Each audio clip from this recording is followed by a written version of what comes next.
Hello. Xin chào tất cả mọi người. Hôm nay bọn mình có một chuyến đi lên trên Mường Khương nha mọi người. Đây, huyện Mường Khương, tỉnh Lào Cai. Đây là hai bạn đồng hành cùng mình. Bọn mình đã đến km 34 của huyện Mường Khương nhá. Đây là quốc lộ 4D. Trước khi đi bọn mình đã chuẩn bị bữa ăn sáng.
Đây là hiện tại là đường Mường Khương, huyện Mường Khương.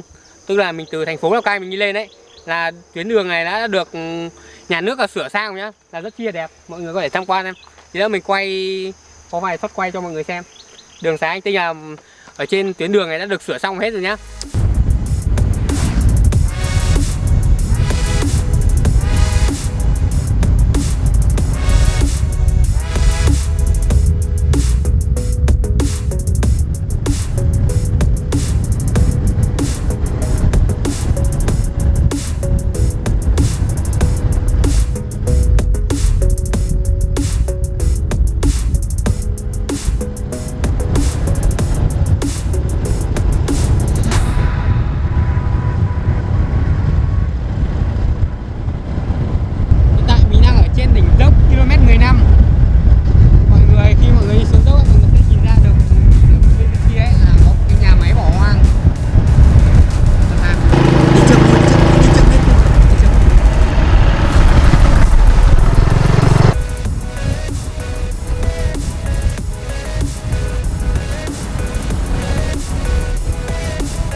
Hiện tại là mình đang có mặt ở được một nửa đoạn đường lên mình lên Mường Khương rồi.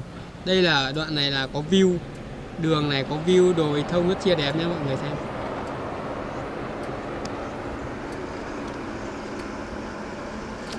Quốc lộ 4D là mình chỉ cách huyện Mường Khương có 5 km nữa thôi. Đây, nhưng mà đoạn này tại vì sao mình dừng? Là view ở đây là có một cái cây to rất chia đẹp nha mọi người. Mọi người lên trên này ăn quýt hay là đi du lịch ở trên này mọi người để ý nhé.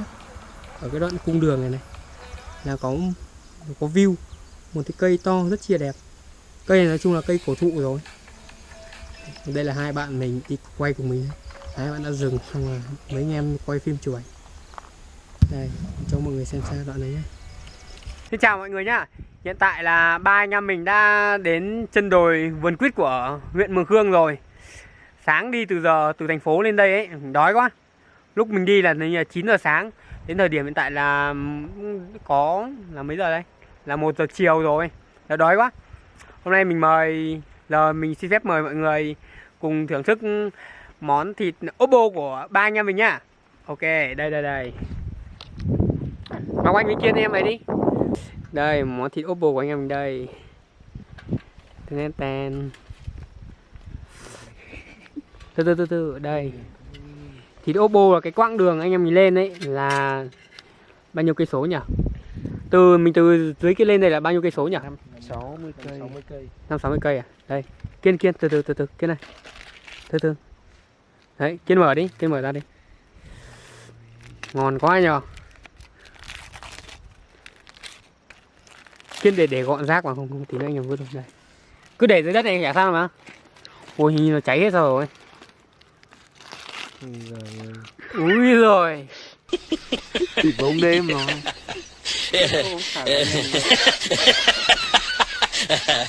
Đây là người ta gọi là thịt gác bếp à hay là thịt ốp bô đấy? Thịt ốp bô nhé. Thịt ốp bô.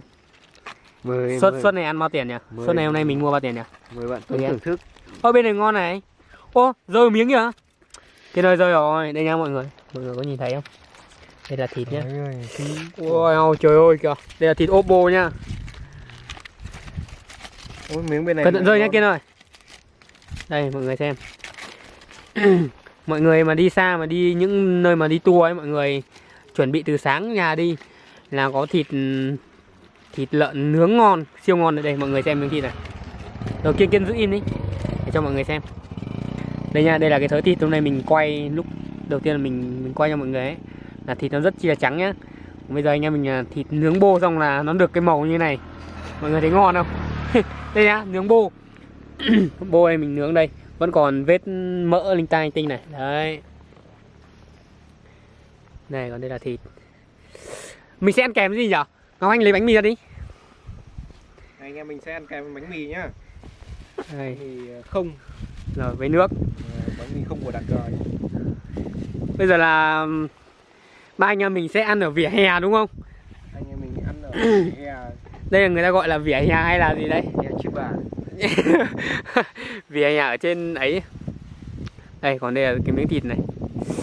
Wow. Nó lên được một cái màu rất chi là ngon. Bánh mì không của Trời đặc ơi. đây. Đây còn đây là bánh mì nhá. Kèm với cả thịt đấy. Để Ngọc Anh để trên cái túi này.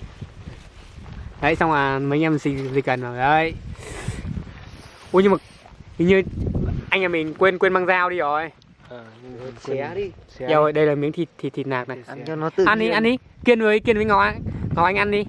Xong rồi cho mọi người cảm nhận vào. Mời mọi người nhá. Đây, mình sẽ ăn bánh mì kẹp ống bô. Đây từ từ đấy, quay sát đây cho mọi người. Xé đi. Xé miếng xịn nhỉ. Cái miếng mà không bị cháy. Từ. Đây Kiên cho Kiên ăn trước nhá. Đây mời mọi người nhá. Hôm nay mình sẽ thưởng thức món bánh mì kẹp thịt ống bô. Tuyệt vời. Mời mọi người nhá. Kiên ăn xem xong rồi cho mọi người cảm nhận nào. Phải ăn tách ra chứ. Nhìn có vẻ hơi khô nhỉ. Nhưng mà không biết có cảm nhận hương vị bên trong nó như nào. Ngon tuyệt vời luôn. Đây thế còn Ngọc Anh. Đâu em ăn kèm cái gì để cho mọi người xem đi. Ăn đây là thịt à? Nhìn hấp dẫn nhỉ. Ăn đi. Nghe nhá. Hương vị nó như thế nào? Nó có hương vị ấy không? Nó có hương vị của thịt đã được nướng ạ. Đã được nướng. Ngon phết. Mọi người mà có dịp đi chơi là đi xa anh Tinh thì mọi người khá là ngon mọi người mình mấy chút nước cam nữa thì khỏi phải nghĩ. Đây là bữa ăn nhập dư đúng không mọi người? Trong lúc đói ăn gì cảm view rất là đẹp. Hiện tại là mình đang ở chân đồi của vườn quýt. Đây là view đây. Vườn quýt ở trên kia nhá mọi người. Vườn quýt ở trên kia, ở trên cái tay mình như này đấy. Đây. Đâu, để mình xin một miếng nào. Lấy cho Tuấn nha. Anh Ngọc Anh cho anh xin miếng. Đây mình test miếng cháy nào. Em lấy một miếng thịt sạch này. Đây mình test miếng cháy này nhá. Mời mọi người nhá. Ăn ngon đấy chứ. Ngon chứ. Ngon mà. Đây, đây miếng bánh của mình đây. Mình mời mọi người nhá.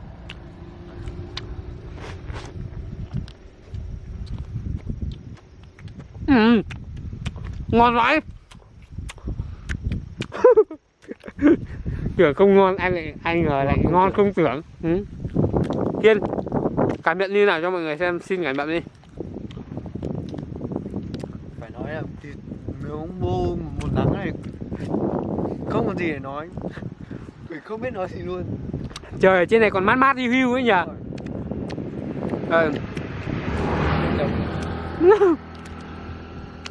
Ngon không Ngọc Anh? Ngon à? Đầu tiên được trải nghiệm thịt nướng bô một nắng. Bô một nắng. Tuyệt vời mọi người. Bây giờ anh em mình làm có một chút là hơi bị lỗi nhỉ. Thế khả năng là mình đi xa quá là đi xa quá thì nó cháy mất rồi. Anh em mình còn đi từ từ nữa, đi chậm không đi nhanh. Đây. Nó hơi bị cháy. Có miếng ngoài này bị cháy này. Ui rồi cái miếng này phí nhở. Phí phạm của trời quá. Trời ơi này.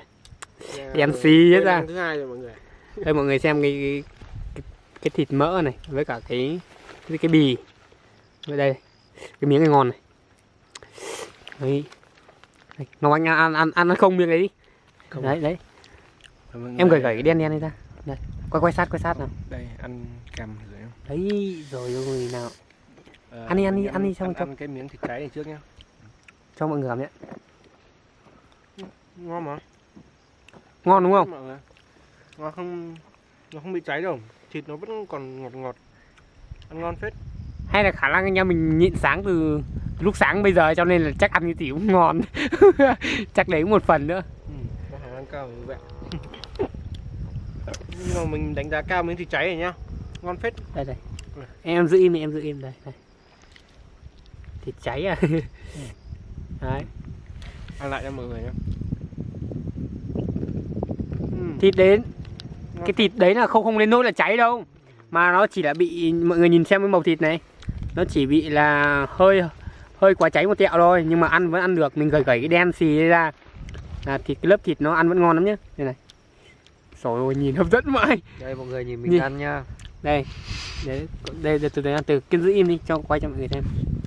Đây. Còn đây là Kiên này. Kiên ăn đi xong rồi cho mọi người cảm nhận.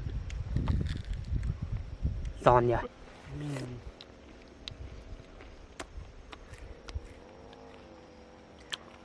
Nói giòn tan luôn. Cái hơi khê đánh đắng một tí thôi mà rất là tuyệt vời. Ngon. Mình đánh giá quả này 9/10 điểm. 9/10 điểm. Đây còn giờ mình sẽ thưởng thức cái miếng này nhá. Cái miếng mỡ này. Mọi người xem này.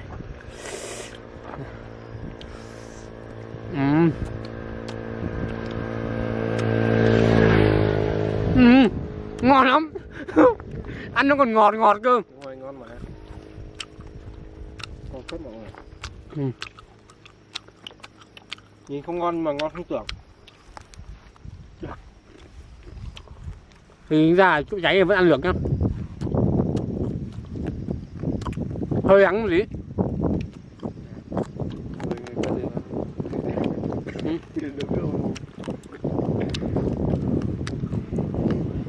Thịt nướng bò.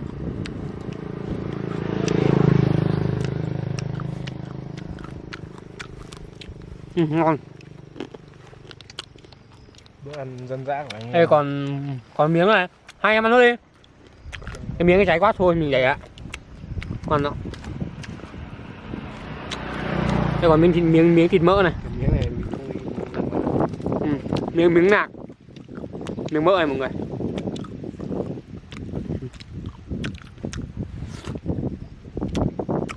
Ui, ăn miếng mỡ ngon lắm nhá. Kìa. Rồi.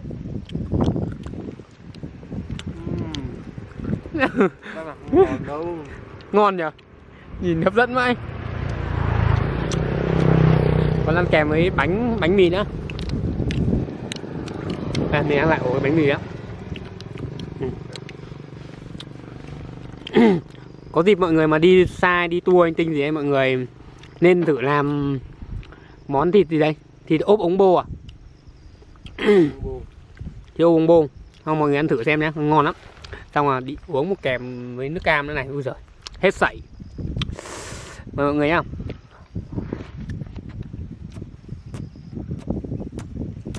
Quá ngon.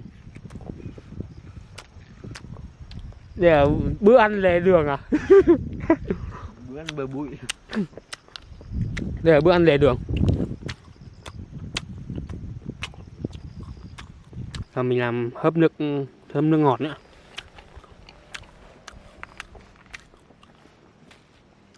Ngon chứ, ngon lắm mọi người. Nếu mà mọi người có chuyến nào đi tour, đi xa ấy, hay đi chơi cùng phượt bạn bè ấy, thì mọi người nên thử làm nhá.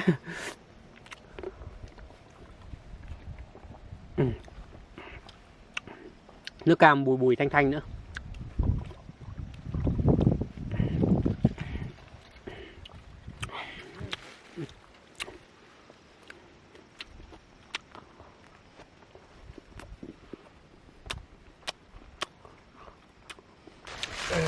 Em mang cái túi ra đi. Vậy tí nhầm mình cho thùng rác. À trên này vừa thấy nó bay nữa.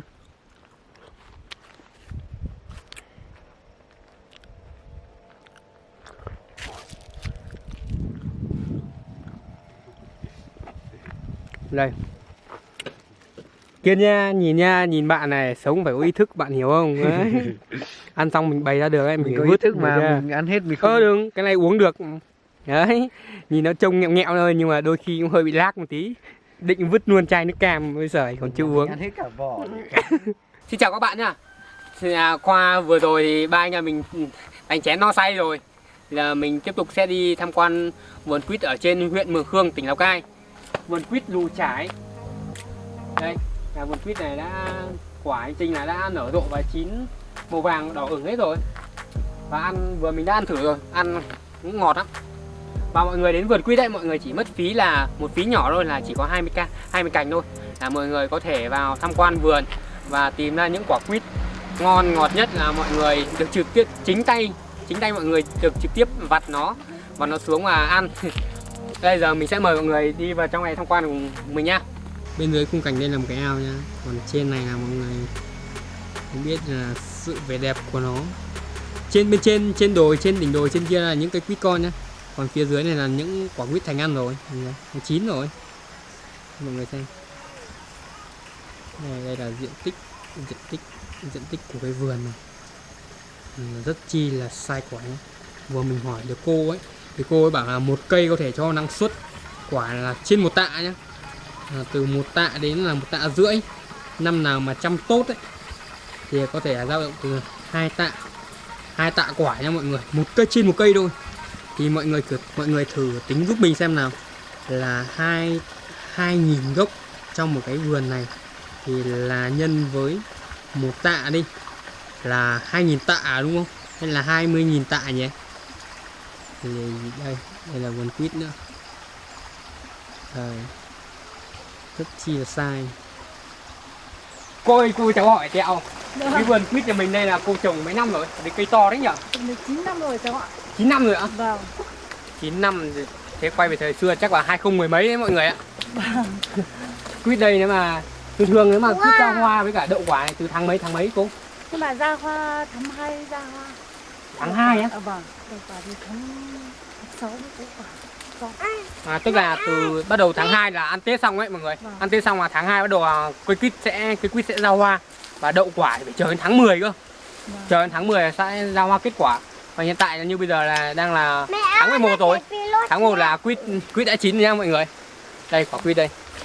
Là nhà cô đây là nhà mình, đây là địa chỉ ở đâu nhỉ cô nhỉ? Đây là thị trấn Mường Khương, trên thôn Lao Cái. Cửa khẩu Mường Khương. Gần cửa khẩu Mường Khương, thôn Lao Chải, ở thị trấn Mường Khương nha mọi người. Thì như là cách thị trấn Mường Khương là từ 6 đến 7 cây đúng không cô? Vâng, 6 đến 7 cây. Từ 6 đến 7 cây là mọi người đi vào đây thì đấy, xong mọi người tham quan và mọi người trực tiếp và trải nghiệm mà chính tay mọi người bứt những quả quýt và mọi người thưởng thức trực tiếp ở vườn luôn nhá. Là ăn quả rất ngọt. Đây. Trên tay này mình đây là quả quýt nha mọi người. Mình sẽ bửa ra. Quýt đây là chưa chín hẳn đâu, nó chỉ là ương nó đang là dao động mới vào vụ chín thôi nhé. Đây. Nhưng mà ăn múi quýt này nó không bị chua đâu, mà nó rôn rốt ấy, kiểu bưởi rôn rốt đấy mọi người. Ăn nó rôn rốt và nó ngọt cực. Nó ngọt bùi bùi.